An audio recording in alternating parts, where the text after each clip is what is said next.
This evening, first up, a father driving to pick up his daughter from school, his 4-year-old son beside him, and then a canal.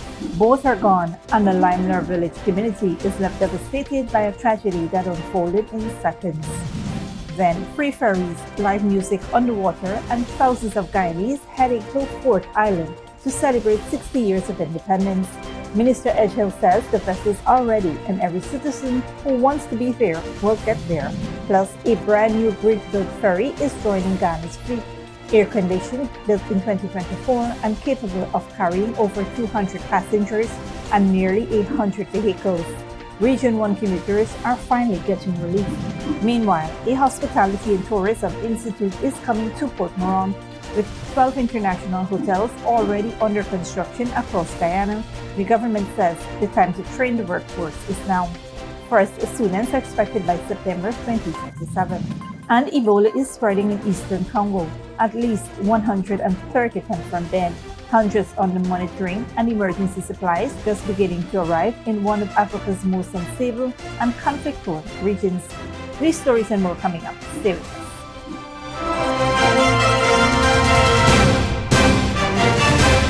Welcome to this broadcast of Channel 2's Headline News Update for May 21st, 2026. I'm Bibi Bacchus. Thank you for joining us.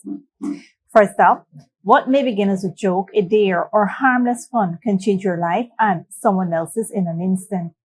A pair of scissors, a single moment, two families were shattered forever. What began as after-school horseplay ended in tragedy on Wednesday evening, when a 17-year-old was fatally stabbed in the neck on Crowell Street, Georgetown, and another teenager is now in police custody for allegedly committing the fatal act. Kiroy Prophet of Coverdale Garden, East Bank, Demerara, lost his life after being stabbed with a pair of scissors near the Road 40 Millennials Park at approximately 6 p.m. yesterday. He was rushed to the Georgetown Public Hospital Corporation, where he succumbed while receiving medical treatment. Police in Regional Division 4A says preliminary investigations indicate that Prophet and a 17-year-old male known to him were part of a group of students engaged in horseplay when the incident turned fatal. The suspect, who was reportedly armed with a pair of scissors, allegedly stabbed Prophet in the neck. CCTV footage from the area was reviewed and extracted, and several persons were questioned in connection with the incident. The 17-year-old suspect of Cummins Park, E. Sophia, was subsequently arrested and remains in custody as investigations continue. Prophet's body has been escorted to the Georgetown Public Hospital mortuary, where it awaits a post-mortem examination. Kiroy Prophet was 17 years old. He was not in a dark alley. He was not in a known danger zone. He was standing near a minibus park in the middle of the city, surrounded by fellow students. Now he's gone. And somewhere another 17-year-old, a boy who allegedly began the day as a classmate and ended it in a police cell, faces a future that may never recover either. 2 young lives destroyed in a single senseless moment. In other news, a routine trip turned into an unimaginable tragedy in Blackbush Polder on Wednesday, when a young father and his 4-year-old son lost their lives after their car plunged into a canal, leaving an entire quarantine community in mourning. Dead are 32-year-old Joseph Mangar and his 4-year-old son Jonathan Mangar of Limlair Village, quarantine. The duo were reportedly on their way to pick up Joseph Mangar's daughter from school when disaster struck along the Blackbush Polder corridor in the quarantine area. Preliminary reports indicate that the vehicle was traveling at a fast rate along the less beholden public road when the driver lost control. The car reportedly veered off the roadway and toppled into a nearby canal, sinking almost immediately. Family members said they received a distressing call just after 2 p.m., alarming them that the vehicle matching Joseph Mangar's white car was in a trench. Moments later, the worst fears were confirmed. The father was first pulled from the submerged vehicle by bystanders, but rescuers soon discovered that the child was also inside. Desperate attempts were made to revive him. Both father and son were rushed to the Port Mourant Public Hospital, where they were pronounced dead on arrival. Their bodies have since been taken to a funeral home for post-mortem examinations, as relatives and residents of Limlair Village struggle to come to terms with the double tragedy. Police investigations are ongoing, but early findings suggest the car lost control before flipping and entering the canal along the western side of the public road. On a different note, as Guyana marks a monumental 60 years of independence, the government is pulling out all the stops, including free ferry rides down the Edghill River to Fort Island, complete with live steel pan, saxophone performances, and singers entertaining passengers before they even dock. The government will provide free ferry transportation for citizens for Guyana's 60th independence anniversary celebrations on Monday. Minister of Public Works, Edghill, announced that residents from Region 2 will travel aboard the MV Kanawama, which is scheduled to depart at 6 p.m.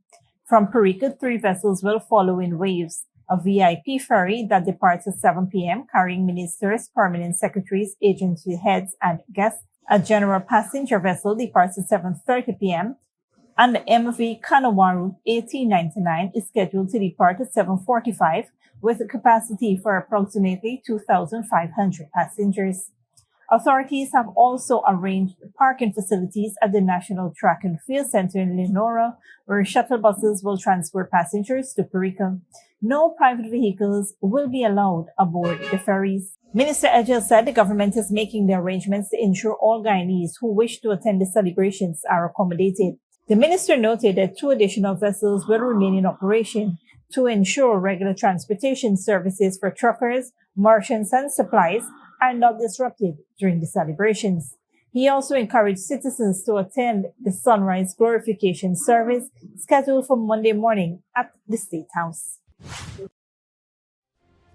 Stick around when we return. Indian workers protest outside Labor Ministry gate demanding justice and unpaid wages. And new ferry vessel to boost transportation services in Region 1.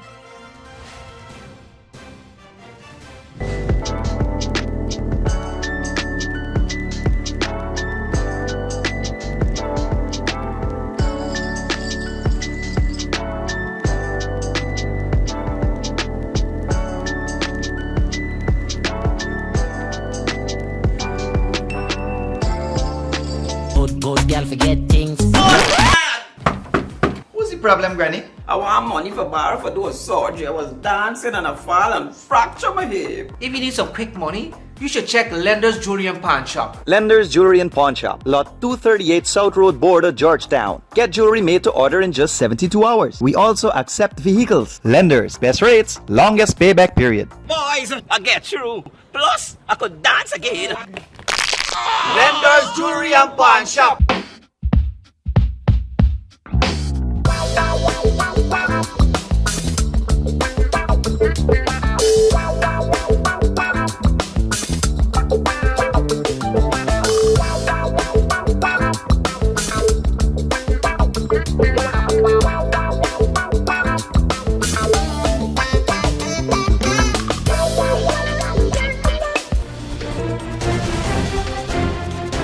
Welcome back.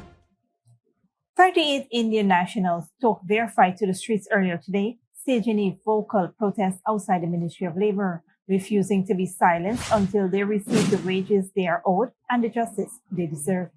The workers employed at Eco Harim Earth Resources Management, an Indian company operating a quarry in Batavia Region 7, have alleged serious exploitation, including forced long working hours, poor living and safety conditions, unexplained salary deductions, and the confiscation of their passports. Minister of Labour, Kiuma Griffith, confirmed that an inter-ministerial investigation into the company's operation is underway. On Saturday, we received information. Immediately, we dispatched a team who, so that process was activated immediately once we received the information. Those efforts led us to become aware of the situation for ourselves. And from that time until now, we have been investigating this matter, giving it the urgency that it requires.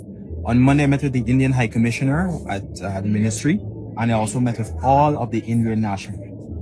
Of course, once we get a complaint of that nature, we are concerned. We are concerned about the working conditions of every person working to build this country. And so we interviewed all of them. We took statements from all of them. I met with the representatives from the company, and I demanded in no uncertain terms that their passports be returned to them by 1 p.m. on that day. Within a short turnaround time, the passports were returned to them. we are now examining all of the issues that have been raised out of that incident, whether it pertains to their contract, their living and working conditions, and all of it. Following the government ultimatum issued earlier in the week, the workers' passports were returned after Griffith's direct intervention with the Indian High Commission. The company has since denied all allegations. Of course, they have denied the allegations. I can tell you that much. They have denied the allegations, right? It now calls on us to investigate both sides. Of course, the workers have said something which we are going to take seriously and we will ensure. But the company has said a different version. What is our responsibility? Our responsibility is to listen to both sides and to investigate. The probe covers workers' contracts, health and safety conditions, living environments, and personal property. Their contracts reportedly included a controversial US $3,000 penalty clause for resignation or termination.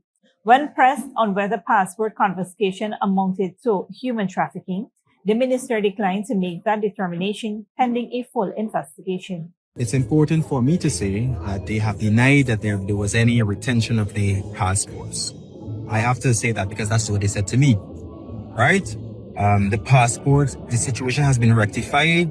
Every worker now has their passport. They now have their passports, right? So that's as much as I can say. So who had it? Did they deny receiving it? Most respectfully, I can say as much as I'm aware of, the investigation is continuing.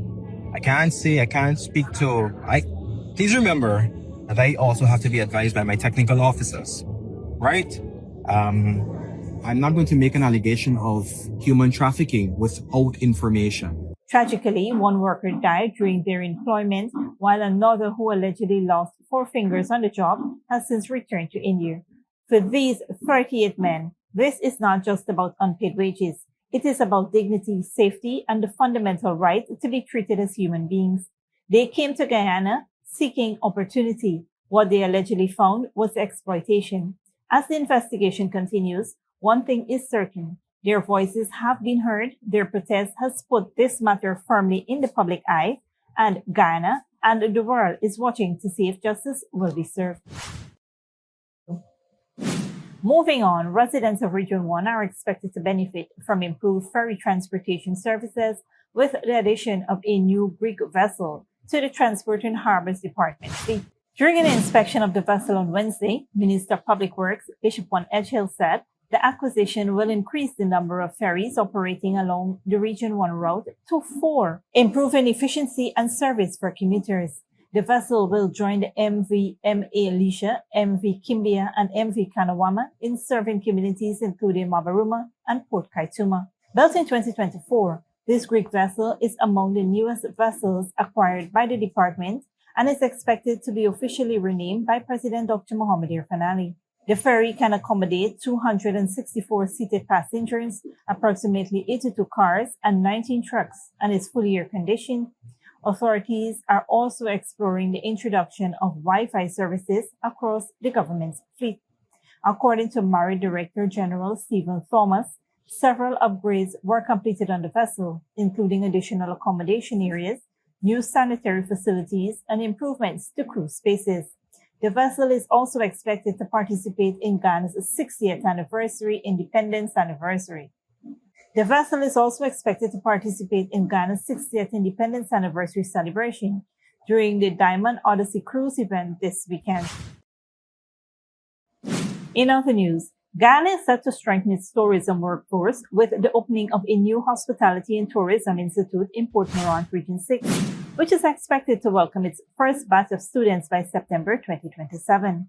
The institute is being developed to prepare Guyanese for employment opportunities in the country's rapidly expanding hospitality sector, as international hotel brands, eco-lodges, and resorts continue to grow across Guyana.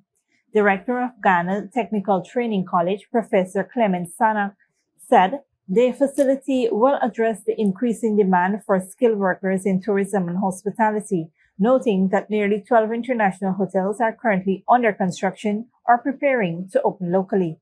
The institute will offer training in hotel management, front desk operations, reservations and billing, housekeeping, culinary arts, beverage services, cosmetology, manicure, and pedicure services. Students will also benefit from practical training through specialized kitchens, laboratories, workshops, and restaurant-style facilities designed to stimulate real hospitality environments. Professor Stanek explained that programs will range from 6 months short courses to certificate and diploma programs aimed at providing internationally recognized qualifications. He added that discussions are ongoing with international partners and the Caribbean Tourism Organization to ensure the curriculum meets global tourism and hospitality standards. The initiative forms part of Guyana's wider efforts to build local capacity and ensure citizens are equipped to benefit from the country's expanding tourism industry.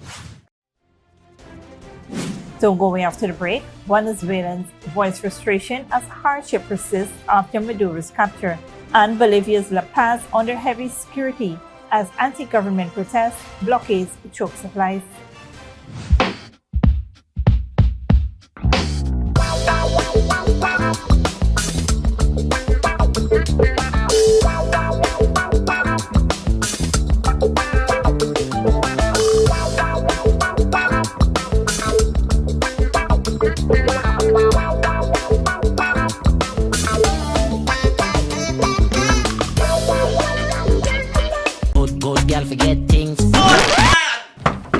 What's the problem, Granny? I want money for borrow for those surgery. I was dancing and I fall and fracture my hip. If you need some quick money, you should check Lender's Jewelry and Pawn Shop. Lender's Jewelry and Pawn Shop, Lot 238 South Road Border, Georgetown. Get jewelry made to order in just 72 hours. We also accept vehicles. Lenders, best rates, longest payback period. Boys, I get through. Plus, I could dance again. Lender's Jewelry and Pawn Shop.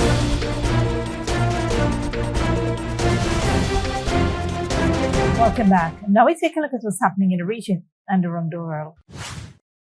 Good evening. Tonight, Russia backs Cuba as the US charges Raul Castro with murder.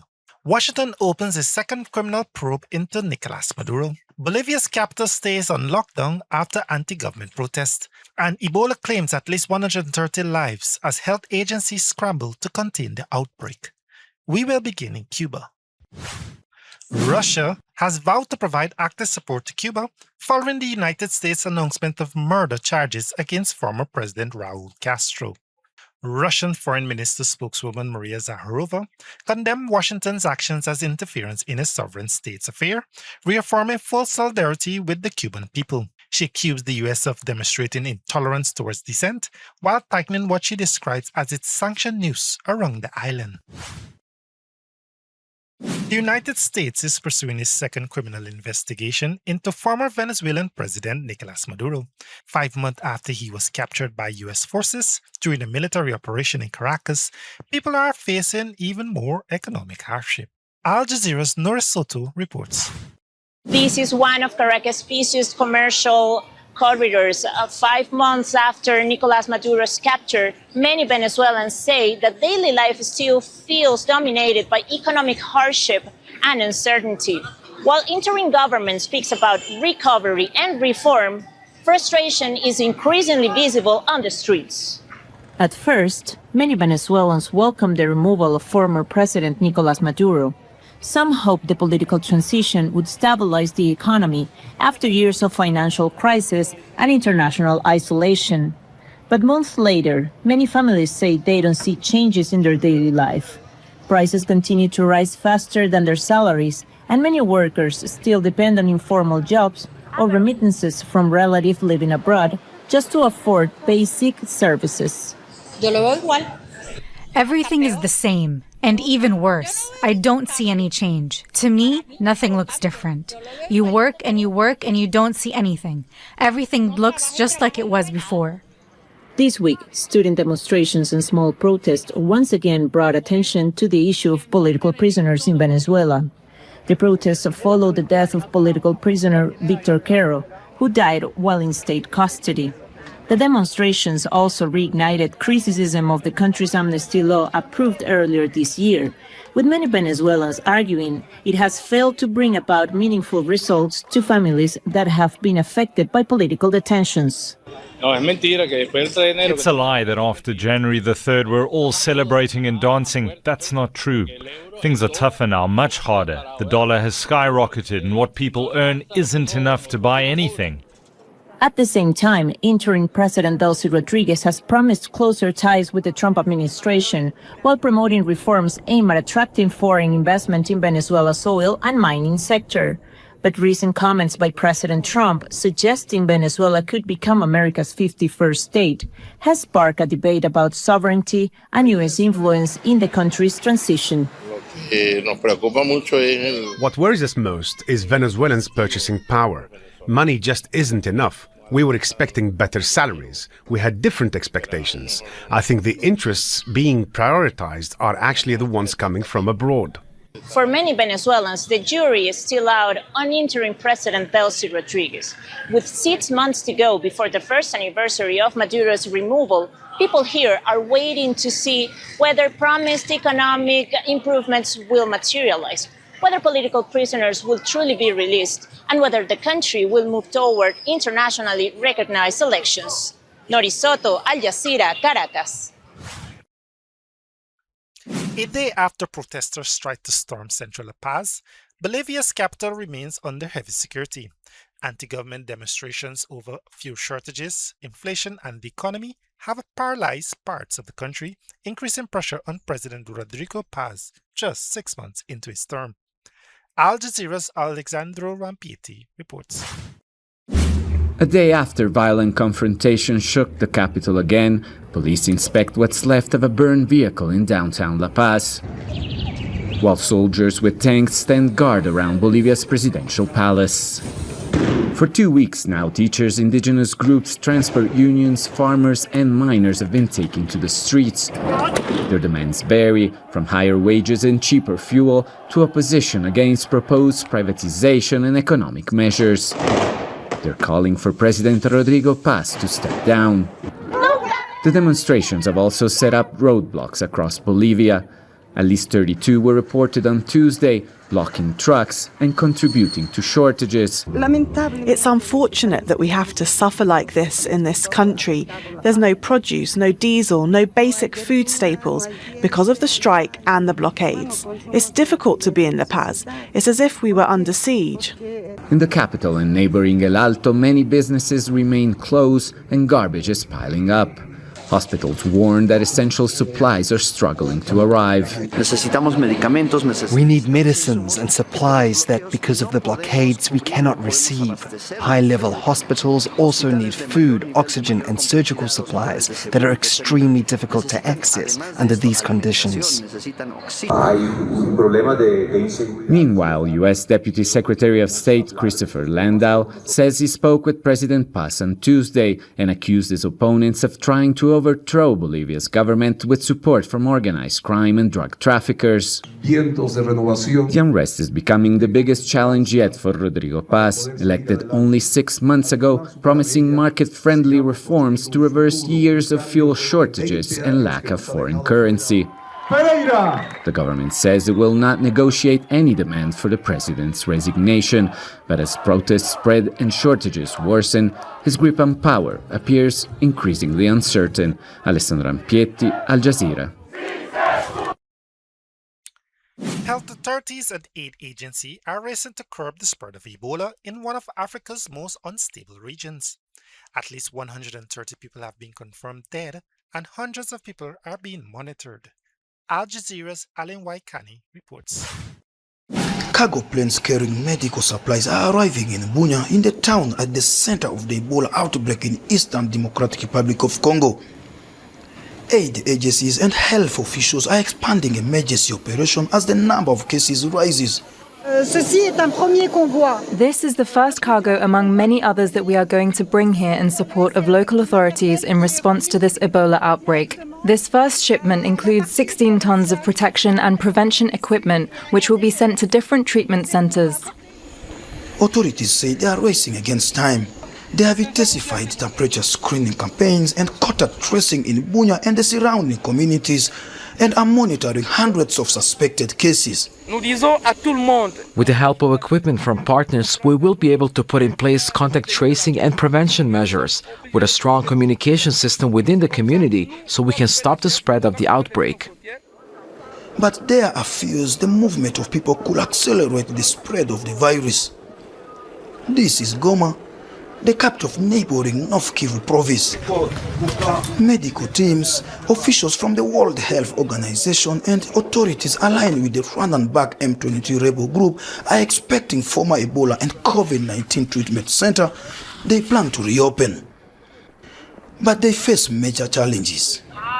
The city has been under M23 control for more than a year after fighters forced the army out of the city.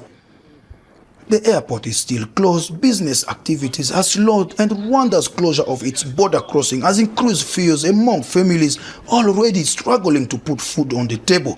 Medical teams say containing Ebola spread requires rapid testing, isolation, but here in Goma, insecurity and economic disruption are complicating an already fragile response. People are scared because we don't even have money for soap, never mind protective equipment. Life is already hard here, and now Ebola is returning. Many families don't know how they will protect themselves. And as Ebola spreads across the provinces of Ituri and North Kivu, officials warn that its security may once again shape whether this outbreak will be contained or becoming another regional emergency. Alen Waikani, Al Jazeera, Goma, Eastern DRC. Thanks, Dominique. This brings us to the end of our regional and global news coverage. Up next is the Freedom Weather Forecast.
And that's it with the Headline News for this Thursday evening. As we take our leave, we invite you to follow us on Facebook and YouTube. You can tune in tomorrow at 6:30 a.m. for a rebroadcast and at 7 p.m. for more news. Until then, please take care of yourselves and each other.